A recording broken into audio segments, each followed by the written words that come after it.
Hi everyone, welcome to another repaint of mine. So for this one, I am using a mold typically not used by doll artists. That is, well, it's not Monster High, that's for sure. She has a huge head in proportion to her body, very cartoony. She was in very good condition when I found her, so the only thing that seemed to be missing were her shoes. Her face mold is very cute, albeit very flat. Her factory paint, however, definitely needs some work.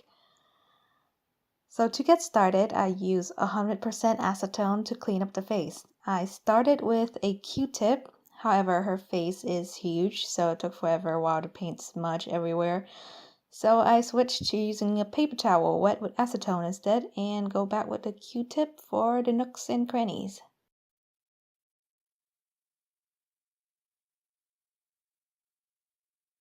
As always, I spray her with one good layer of Mr. Super Clear and let her dry before going in with colors. So I start off with a light peach color to map out the eyes and went back in with darker color later.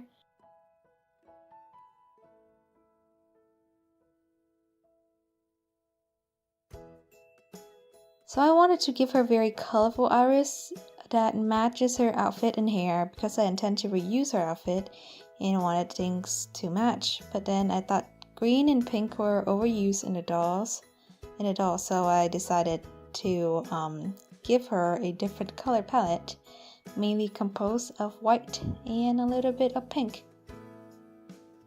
A little, I say. You say that is definitely not a little. Since it was going to be a light color palette, a dark color would actually help to break her up and draw some attention to her face.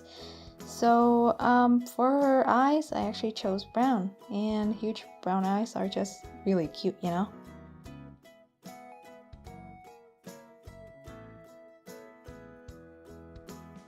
So if you work with watercolor, you can erase with wet Q-tips. And if you work with pastel, mainly with pastel, kneaded erasers work very well. They're your friend. I am a pencil gal at heart, so Q-tips are always next to me when I'm using my watercolor pencils. And if you work well, you can probably finish the entire face within like 2 or like max 3 layers of MSC. I actually do the majority of my coloring in the first layer and add final details on the second, which would really good because, you know, you can save from MSC because that stuff is expensive.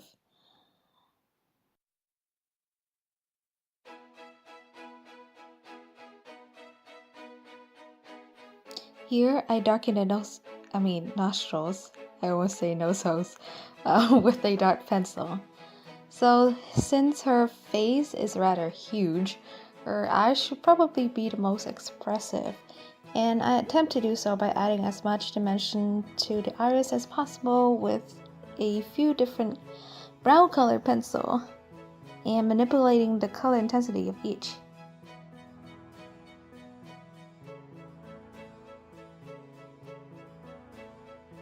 So of course to lay down the lightest color first before going in with the darker.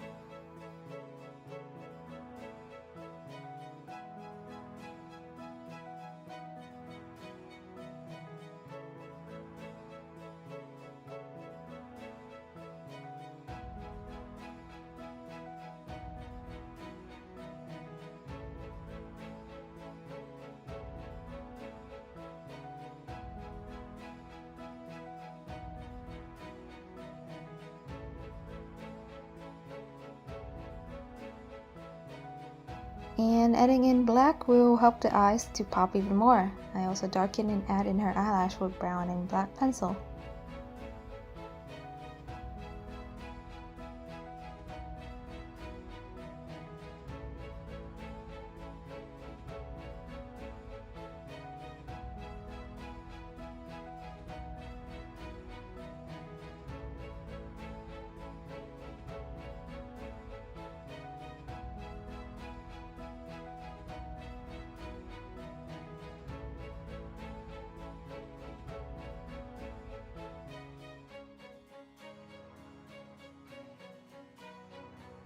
For her eyebrows, I attempted to match the platinum blonde that she has, but blonde hair, but thought better of it later.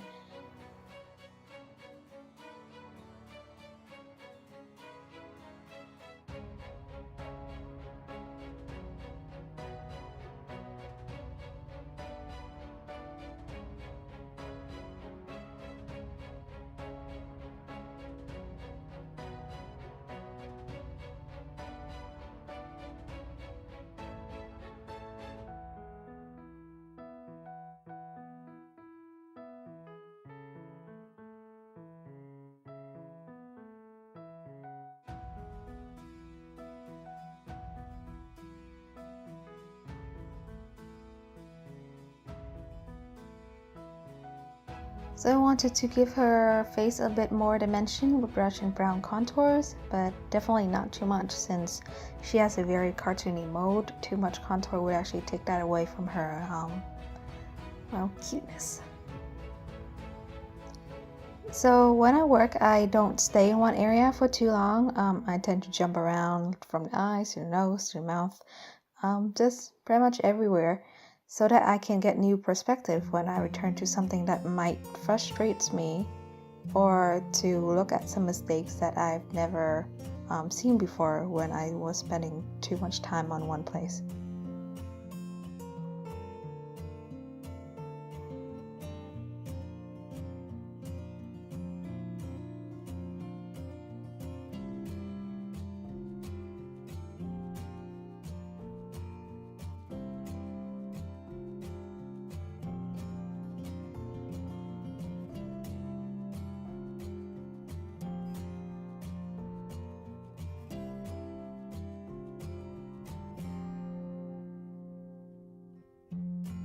So yeah, this is where I fix her eyebrows using pink instead of original white.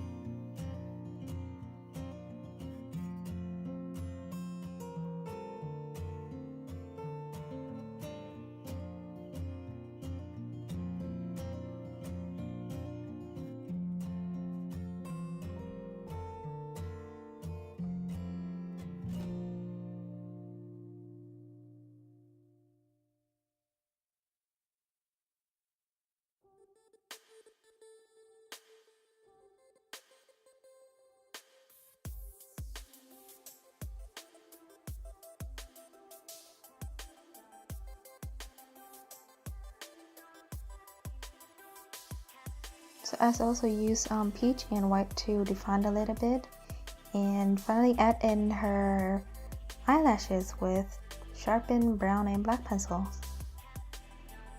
Tiny, tiny eyelashes.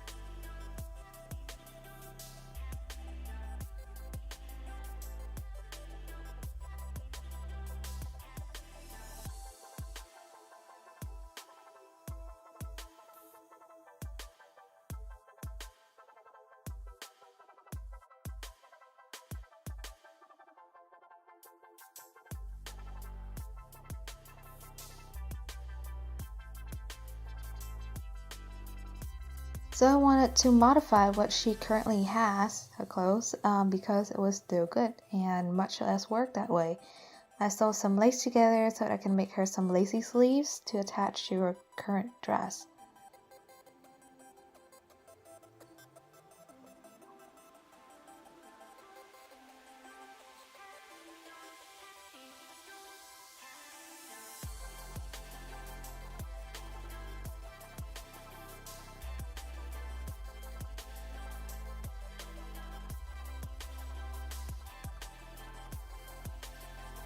So I sewed the entire sleeves first before I attached it to the armhole of her dress.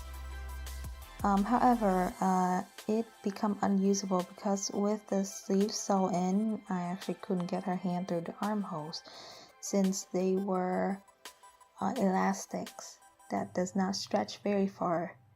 And with the additional fabric, it would just bulk up the area, so making the armhole even tinier. I had a very, very hard time getting her thumb through the lace without having it dragging on the lace and ripping it all the way out.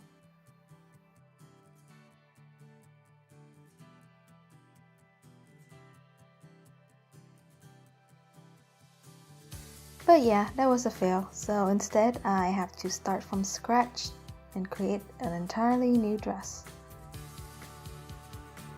So I wanted to make puffy sleeves. To do so, I have to gather the lace and attach it to the sleeve, well, the lower sleeve half. Because the lace are delicate, I have to sew by hand rather than with a machine. Or more like because I don't know how to, sew lace with a machine. I'm not very good with sewing.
So I rounded out the lace, the upper part, puffy upper sleeve part, so I can create that puffiness and attach it to the bodice later.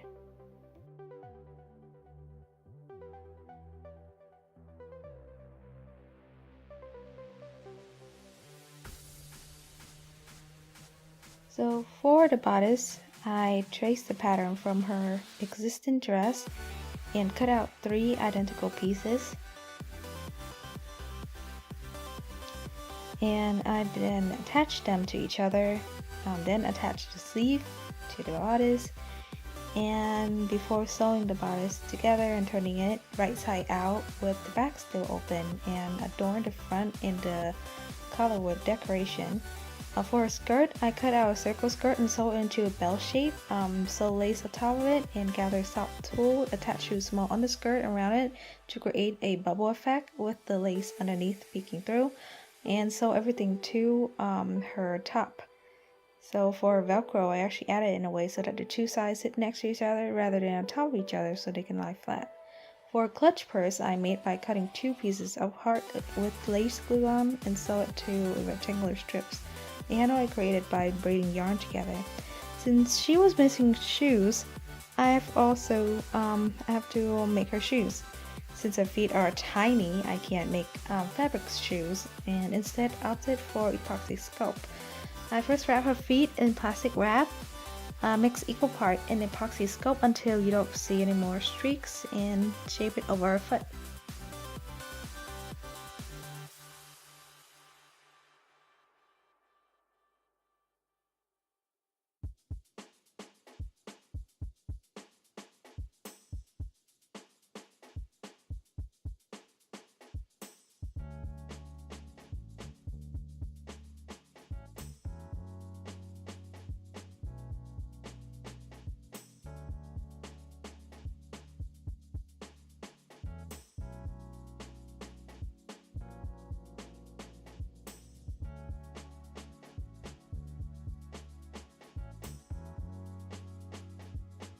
So I just shape it over her foot until I have something I like. At first, epoxy sculpt was really soft and sticky to work with, so I just put it on in general and leave it for about half an hour before I come back and start to fiddle with it.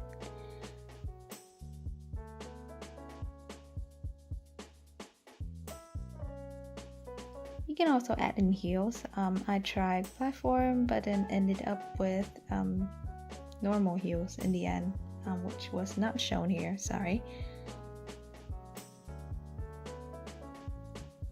So while her shoe was waiting to dry, it's not on her feet anymore because while it was drying, I shaped it and it was drying, so I could actually try to take it off so that it would, go off her foot later on, not stuck on. So here I brush her body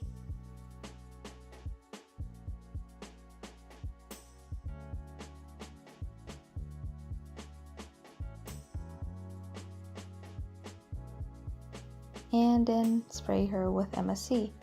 After her shoes were hardened and sanded, I painted it pink to match her purse and dress. Tip to mix the paint with water, and that would ensure a smoother finish, though it also takes a longer time for the water because it has mixed with water for things to dry in between layers. And after painting on the shoes, I glue on some lace on the tip to decorate it, and sew some elastic and glue it to the inside of the shoes with a ribbon so that the shoes can stay on her feet better. Though the shoe already does that really well, it actually stay on her feet without falling down. I also glue on some bow to the back of the shoe to cutify it even further. Then I seal everything with a mixture of gloss, varnish, and water.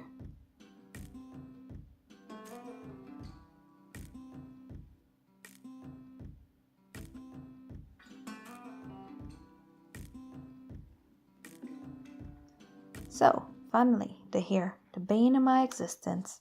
Kind of. She has gorgeous and soft hair already, so I wanted to work with it rather than, give her completely new hair. First, I have to straighten out the crimps. First, I tested her hair with the lowest heat setting on my straightener on a small piece of hair, and it melted the hair off. So I tried it with a metal stick, heated metal stick. Works okay, but it's really slow and doesn't really does it like all that well. Instead, I just turn off the strainer after letting it heat up to let it cool enough a little bit to straighten the hair without damaging it. And it works fine, so I went for it.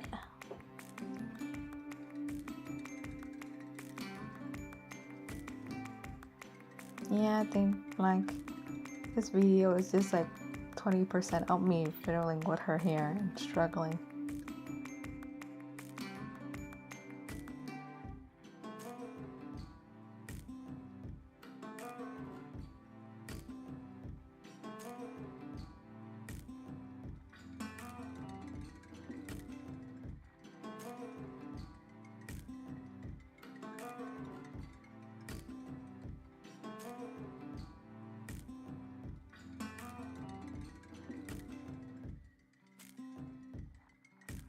So I wanted her hair to curl a bit, or both her bang and, the back of her hair. And so I did it by rolling her hair and pinning it in place. I just roll for bangs. I roll it over plastic straws, and pin it with hairpins. For the back of her hair, I did the same. However, I used paper rolls instead of plastic straws. Roll it up, pin it in place.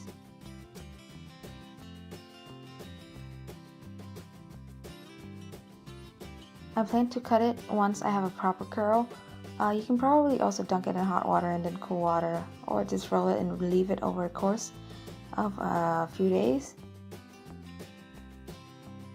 One good option is also to use a hairdryer on the hair while it's pinned to give you nice curls, but she has too much hair to deal with, so eventually I just gave up because the curls just weren't turning out and kept it straight instead of curling it and cut it short.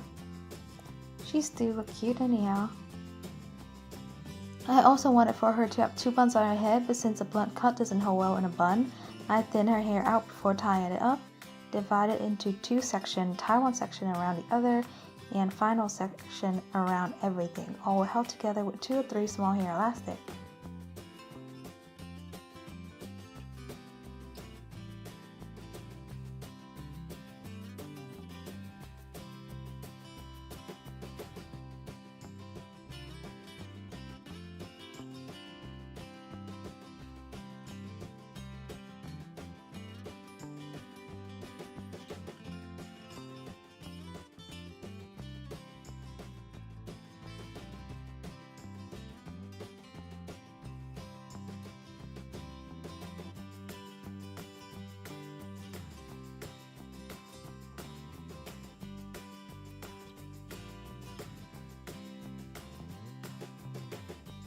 I added gloss varnish over her eyes and her lips and try on everything to see if they look good together.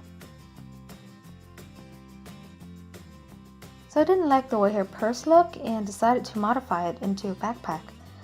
The handle I switched into the straps, and I cut a piece of fabric to add a lid to a backpack and sew the plastic candy decoration from her original outfit onto the backpack.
So since her hair was too long and covered up the backpack, I trimmed it up even further.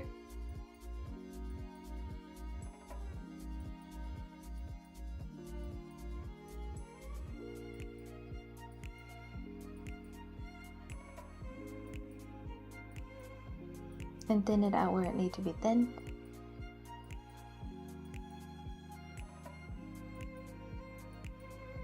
So here's her final look. I named her Blossom due to a sudden inspiration from the season. I hope you enjoy watching as much as I did making her. She was a fun and light project compared to my previous one on my channel. If you liked the video, please give it a thumbs up. If you hate it, that's fine too. Happy customizing, everyone.